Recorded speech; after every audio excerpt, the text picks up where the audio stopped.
Hello students, welcome back in our next class of science, class 8.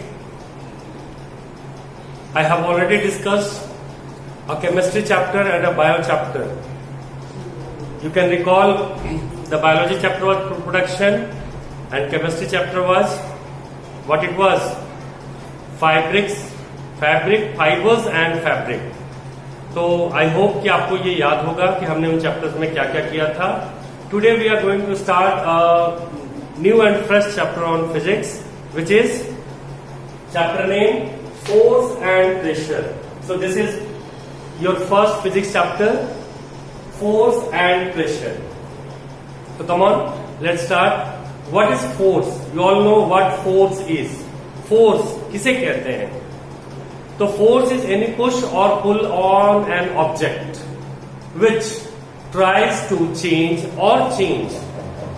the motion, the direction, the shape and size of an object.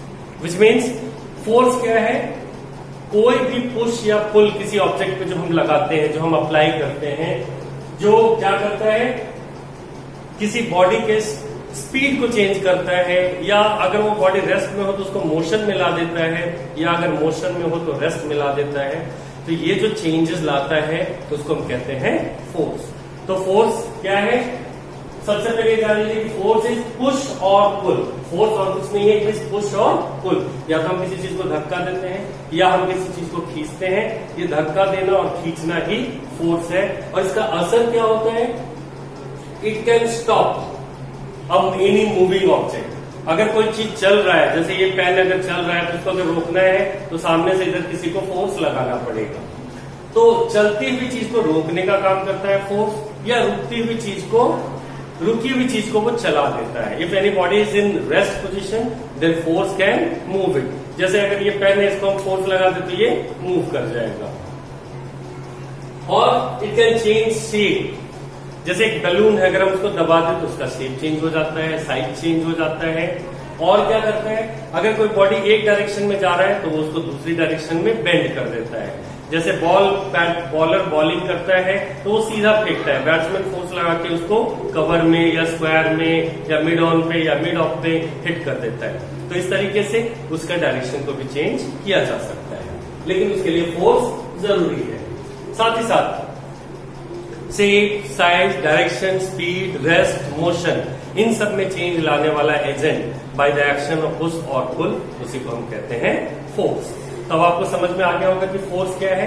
कोई भी push या पुल, कोई भी धक्का देना या खींचना, जिससे चलता हुआ बॉडी रेस्ट में आ जाए, या रेस्ट वाला बॉडी मोशन में आ जाए, या बॉडी का डायरेक्शन चेंज हो जाए, या बॉडी का शेप और साइज चेंज हो जाए, तो हम कहेंगे कि वहां पे फोर्स लगा है. तो फोर्स इस तरह से पुश और पुल के फॉर्म में होता है. तो क्या फोर्स के होने के लिए कुछ जरूरी है? फोर्स को होने के लिए जरूरी है interaction. Look at this word, interaction. Interaction मतलब लगाव. फोर्स के लिए लगाव जरूरी है दो ऑब्जेक्ट के बीच में. या तो हम किसी ये पेन को हम टच कर दें तो ये मेरा डायरेक्ट कांटेक्ट का लगा हुआ, या चुंबक को चुंबक के पास ले आए तो वो बिना टच किए हुए उसके साथ इंटरैक्ट कर जाएगा, उसके साथ जोड़ बना लेगा, गठजोड़ बना लेगा. तो इस तरह का कोई भी इंटरैक्शन जरूरी है. अगर इंटरैक्शन होगा तभी फोर्स लगेगा, अगर इंटरैक्शन नहीं है तो फिर फोर्स नहीं होगा.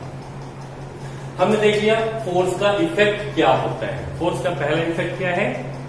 जैसा कि आपको क्लियर है, it can stop any moving object. कोई भी चलती हुई चीज को ये रोक सकता है. दूसरा, it can move any object at rest. अगर कोई चीज रेस्ट में है तो उसको मूव करा सकता है. तीसरा, ये शेप, स्पीड और डायरेक्शन, इनमें कोई भी चेंज ला सकता है. तो ये तो हो गए फोर्स के ढेरों काम. अच्छा देखिए, अगर ये कोई बॉडी है, फोर्स तो कई तरह के अप्लाई हो सकते हैं. जैसे मान लो कि यहां से F1 फोर्स लगा इस बॉडी पे और इधर से F2 फोर्स लगा. तो अगर इस बॉडी पे ये जो दो फोर्स F1 F2 लगे हैं उल्टा, अगर इनमें कोई भी फोर्स कम या ज्यादा हुआ तो क्या होगा? तो अगर ये मान लो कि F1 फोर्स ज्यादा है, this force is more larger than F2, यानी कि अगर F1 F2 से बड़ा है तो बॉडी जो है वो ए पोजीशन, बी पोजीशन, सी पोजीशन है, तो वो बीसी की तरफ को मूव कर जाएगा। The body will move towards BC, क्योंकि F1 ज्यादा है तो बॉडी इधर मूव कर जाएगा। और अगर F2 ज्यादा हुआ तो F2 is greater than F1, तो बॉडी BA की तरफ मूव कर जाएगा, यानी कि मूवमेंट BA की तरफ हो जाएगा। मगर क्या होगा जब ये दोनों फोर्सेस बराबर हो जाए? If F1 is equal to F2, if F1 is equal to F2, तो ऐसे केस में नेट फोर्स 0 हो जाएगा, 0 ZAR, यानी कि बॉडी पे कोई भी असर नहीं होगा, वो जिस हालत में था उसी हालत में रहेगा। तो इस तरीके से हम लोग कह सकते हैं कि फोर्स बॉडी के अंदर मूवमेंट ला सकता है, और जिधर ज्यादा फोर्स उधर ही मूवमेंट ज्यादा है। तो फोर्स का असर इस तरीके से होता है। और अब हम लोग आते हैं कब, अभी हमने देखा कि कब वो फोर्स 0 हो सकता है, जब इक्वल फोर्स अपोजिट डायरेक्शन में लग जाए तो 0, और अगर अनइक्वल हो तो जिस डायरेक्शन में फोर्स ज्यादा लग रहा हो बॉडी उसी डायरेक्शन में मूव कर जाएगी। अब हम लोग आते हैं अपने नेक्स्ट टॉपिक पे, और नेक्स्ट टॉपिक है टाइप्स ऑफ फोर्सेस। फोर्सेस के प्रकार क्या है, कितने तरह के फोर्स हमारे पास में होते हैं। तो आप लोग अपने आसपास में बहुत तरह के फोर्सेस को देखते हैं। सबसे पहला फोर्स क्या है? Muscular force. जैसे हम लोग किसी चीज को धक्का लगाते हैं अपने हाथों से, जैसे इसको मैंने अपने हाथों से उठा लिया, तो उठाने के लिए मुझे कौन सा फोर्स लगाना पड़ा? तो मुझे अपने मस्कुलर पावर का इस्तेमाल करना पड़ा है, मसल्स की ताकत का इस्तेमाल करना पड़ा है। किसी इस दीवार को धक्का दे रहे हैं तो कौन सा फोर्स? तो मस्कुलर फोर्स, क्योंकि धक्का देने में भी मसल का ताकत लगा है। तो इस तरह से मस्कुलर फोर्स एक बहुत ही इंपॉर्टेंट फोर्स होता है। किसी चीज को उठाना, रखना, धक्का देना, खींचना, इन सब में जो फोर्स इन्वॉल्व होता है वो होता है हमेशा और हमेशा मस्कुलर फोर्स। जैसे खेतों में बैल हल चलाते हैं, ऑक्सेस पुलिंग द प्लॉ, वहां पे कौन सा फोर्स है? तो बैलों के पास है हार्ड मसल्स, वो अपनी मस्कुलर ताकत से हल को खींच देते हैं। हम घोड़े पे बैठ के चलते हैं तो घोड़ा भागता है, कौन से फोर्स से भागता है? Then that is due to muscular force. तो इस तरह से मस्कुलर फोर्स के द्वारा हम लोग क्या करते हैं? बहुत तरह के काम कर पाते हैं। Your next type of force is frictional force. जैसे किसी चीज को किसी चीज के ऊपर हम चलाते हैं तो वो चीज क्या होता है? उसके साथ रगड़ खाता है, घिसता चला जाता है। तो ये जो उसके अंदर घिसावट आता है, ये जो रगड़पन आता है, उसकी वजह से चीज घिस भी जाता है। तो ये जो रगड़ वाली ताकत है, इसको that is called as frictional force. So what is frictional force then? So frictional force is a force acting between two bodies, two surfaces which are in relative motion with each other. अगर दो bodies एक दूसरे के साथ relative motion में है तो उनमें जो फोर्स एक्ट कर रहा है, उनके बीच में जो फोर्स लग रहा है, that is called as frictional force. And always remember that frictional force opposes motion. Frictional force का मेन काम क्या होता है? ये दो बॉडीज के बीच में मोशन नहीं होने देना चाहता। इसका काम होता है कि मोशन ना हो, एक बॉडी के ऊपर दूसरा बॉडी ना चल पाए, इसीलिए चीजें घिस जाती है, वो खत्म होने लगती है, क्योंकि जबरदस्ती हम करते हैं तो सर्फेसेस एक दूसरे के साथ रब आउट होने लग जाते हैं। तो ये तो था आपका दूसरा force, frictional force.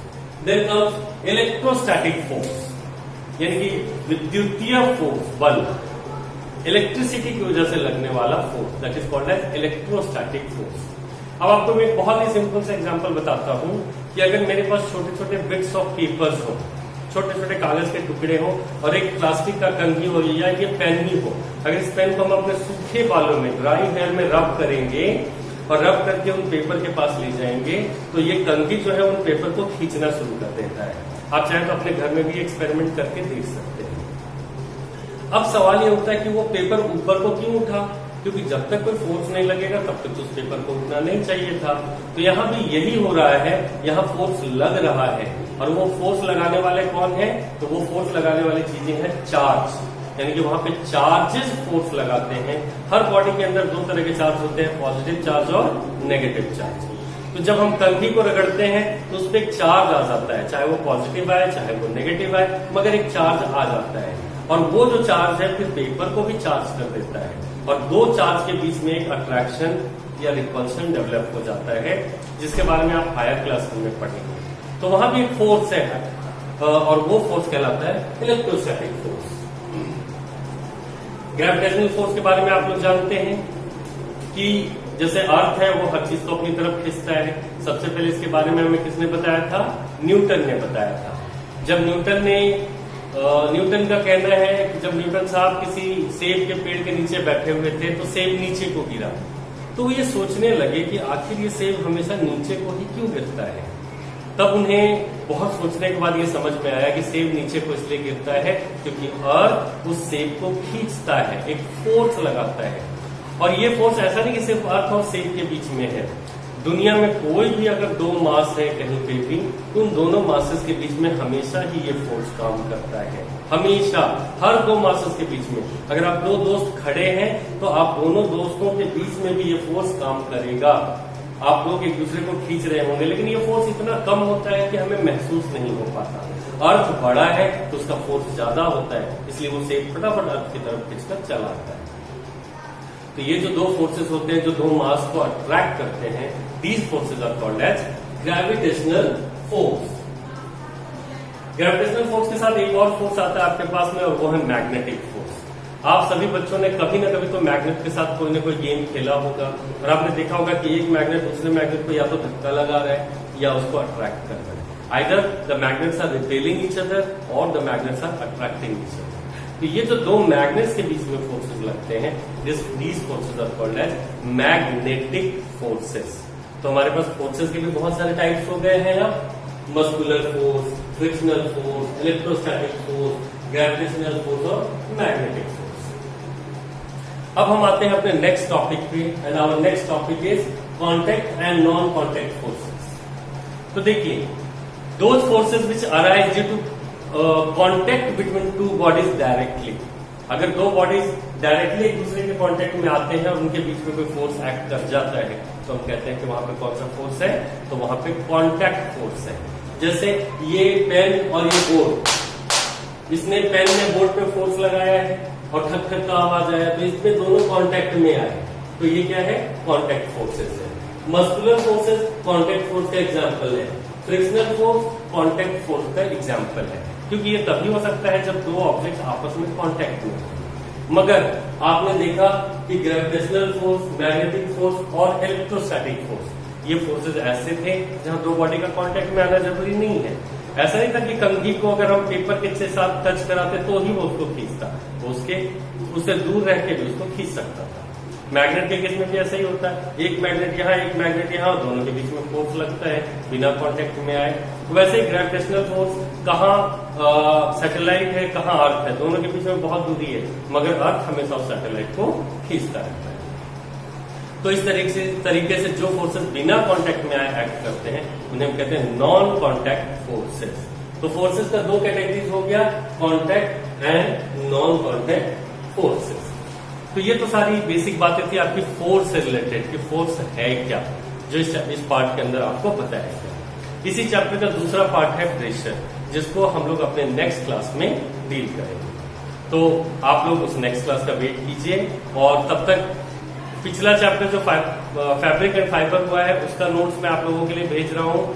Question answers मैंने भेज दिया होगा, और अगर नहीं तो फिर से आपको मिल जाएगा। उन क्वेश्चन आंसर्स को घर में कीजिए, नोट्स को लर्न कीजिए और घर में ही पढ़ते रहिए। वेन एवर पॉसिबल, जब भी टाइम मिले नोट्स को लिख के रख लीजिए। हमेशा मोबाइल हाथ में रखना जरूरी नहीं है, आप अपने उस फोन से एक बार नोट्स को लिख लीजिए और बैठ के अपनी कॉपी से फिर उनको याद करते रहिए। तो मैं उम्मीद रखता हूं कि आप सब लोग घर पे सेफ होंगे और मन लगाकर पढ़ाई कर रहे होंगे। क्योंकि हमारे हाथ में ऑप्शंस कम है, हम लोग सिर्फ समझा सकते हैं और उसका वीडियो बनाकर आप लोगों को भेज सकते हैं। अगर फिर भी किसी का कोई पर्सनल क्वेरी हो तो मेरे इस चैनल पे जाए, मेरे इस चैनल को लाइक करें, सब्सक्राइब करें और अपना क्वेश्चन, अपना डाउट वहां पे टाइप कर दें। जैसे मुझे समय मिलेगा मैं उसके क्वेश्चन का आंसर करने का प्रयास करूंगा। तो टिल देन आप लोग अपना ख्याल रखिए। आपको चैप्टर्स का एक्सप्लेनेशन और नोट्स मिलता रहेगा, क्वेश्चन प्रैक्टिस के लिए मिलता रहेगा। बाय।